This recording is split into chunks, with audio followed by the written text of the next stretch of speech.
Hi everyone, my name is Oluwatoyin Omotayo, the founder of the Olanike Omopariola Foundation, also known as Two Foundation, a foundation that advocates against domestic violence in Nigeria and globally.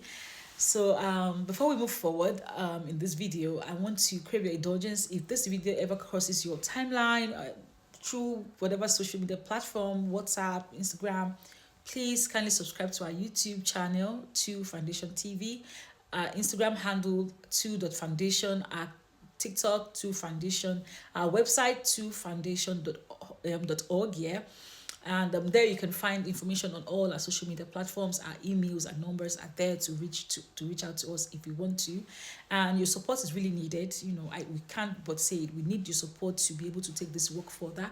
Advocacy is about getting information to the right people, to people who really needs it. And if we don't get engagement, this message will not. I can't be at every village. I can't be at every town. Sorry, but my videos can move far if you share it. It can move far. It can help someone. It can save someone. So don't say because you can't be my customer, you can't be my client, you're not suffering from domestic violence. But someone close to you might need our services. Someone close to you might need our help.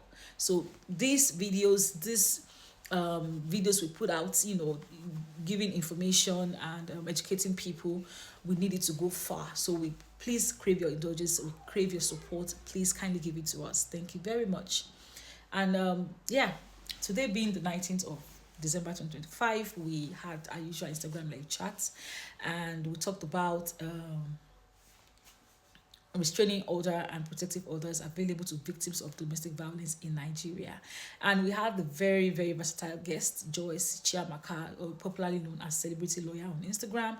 It was a very educative session. I enjoyed myself personally, and as usual, I will always come to YouTube to recap everything for us, yes, for people who were unable to join us. And in the discussion today, I think I'll just pick some of the important things we talked about. Of course, we discussed what is protective or restraining order. Restraining order generally is to prevent harm from getting to you. You know, the the operative word being prevent, yes, is a preventive order. It's not the punitive order. It's different from police reports. You can report a case to the police. They will open an investigation and even punish the offender for you, yes, but they cannot grant you the order. Now, it's not as if the police cannot grant protection to you, but it's going to be very temporary. In case, let's say, maybe weekend you cannot approach the court, or the court is not available, it's not sitting, the police can grant you very interim protection pending when you can get to court, because an order can only be granted by a judge of a competent court of jurisdiction. Okay, and we talked about what are the types of behaviors aside from physical violence that can justify a restraining order or protection order. Yes, because people will think it's only in case of domestic physical violence. As a matter of fact, a lot of people still mistake physical violence even for domestic violence. My dear, wake up, wakey wakey. Domestic abuse, violence, and gender-based violence has gone beyond physical violence. It now has it has children now, it has grandchildren, it has great grandchildren, it has a lot of fruits. It's a big family now.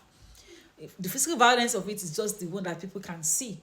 And these abusers have gotten really clever over time. They don't have to abuse it physically. It's only when maybe that person has anger issues. Yes, that's when they go really physical.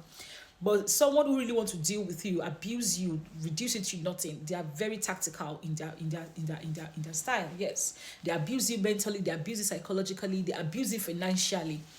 And you won't even be able to, if you are not careful, if you are not a kind of person that can really get evidence or document things, you won't be able to even explain yourself that you are being abused. So yes, it's not only in case of physical abuse that you need restraining order. You could need restraining order when you are being threatened, when you are being intimidated, when you are being stalked, harassed, or sexually molested or assaulted, or in case of financial control, emotional and psychological abuse. Yes, you can get a restraining order. Most importantly, when you feel unsafe around people or around someone, it may not even be your husband or wife alone. It may be maybe a boy on the street, it may be a girl on the street, it may be someone who is abusing you digitally. That is online abuse. Yes, people trolling you, all those trolls that you see I'm sure you are seeing what is going on online now. People are getting arrested for tweets, for trolling people. Yes, that because that is online abuse. That's online. That's bullying. If I don't even bully, online abuse, digital form of abuse, and it is being looked at seriously now. So yes, you in those cases you would definitely need a restraining order. And we talked about the VAP. Do you know what the VAP is? That is the Violence Against Persons Prohibition Act 2015 of Nigeria. Yes, we have laws. We have laws in Nigeria. Educate yourself. Educate yourself. I tell people, Nigerians are not just like they don't know their rights. They're not even willing to know. And that's where the problem lies. Don't think because you know your rights, I as a lawyer will not eat. I go chop, I will still eat because the technicality, the technical aspect of it, you don't know it. You don't know it. Just because I know that I'm having a headache and I can take paracetamol, does that mean I won't need a doctor? Of course I will need a doctor. But the doctor will not want me running to the hospital because I have headache all the time. As a matter of fact, if you run to the hospital always for headache, they will investigate further because it could be a sign of something bigger, right? All right, thank you.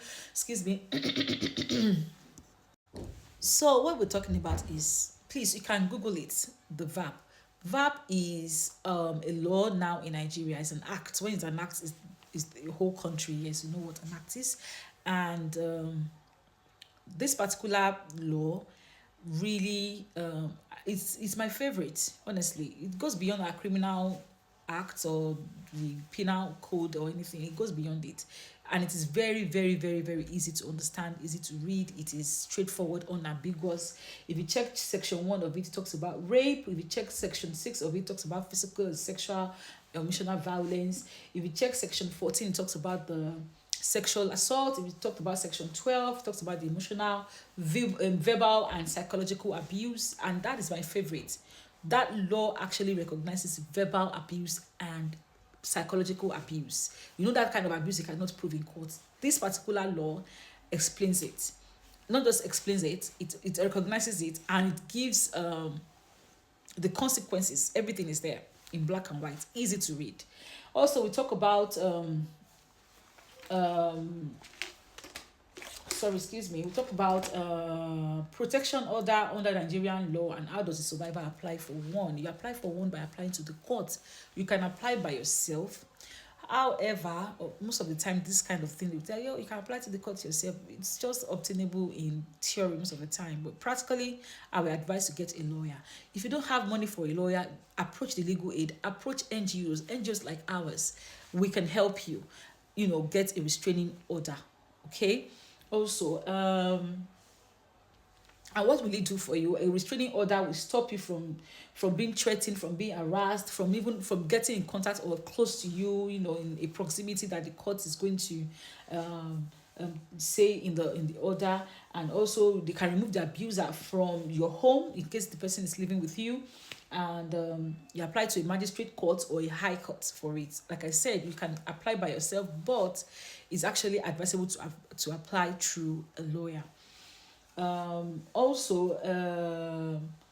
What are the reasons people have lost faith in our judicial system and all that? Number one, we talk about weak awareness and delays. I cannot lie to you. Of course, we have delays in the courts, for getting the ordinary order like this, which is supposed to be a very, an emergency order. You could just be going to court and coming back. They'll grant you the interim one, ask you to come back later and stuff like that. Yes, so I understand that all those things happens. We have, the stigma and the fear of retaliation. If I do this to this person will retaliate. The fear and the fact that you have lost hope in the police that they cannot protect you. Yes, people don't even want to go to all that route. But the thing is, what I say to people is, if you apply for a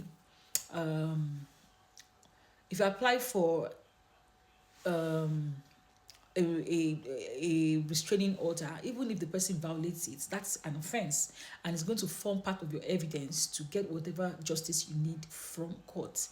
This video is going to continue in part 2. This is the end of part 1. Like I said, please, if you have not subscribe to our YouTube, kindly do now. Follow us on all our pages, and we really appreciate. Watch out for part 2 of this video. Thank you very much.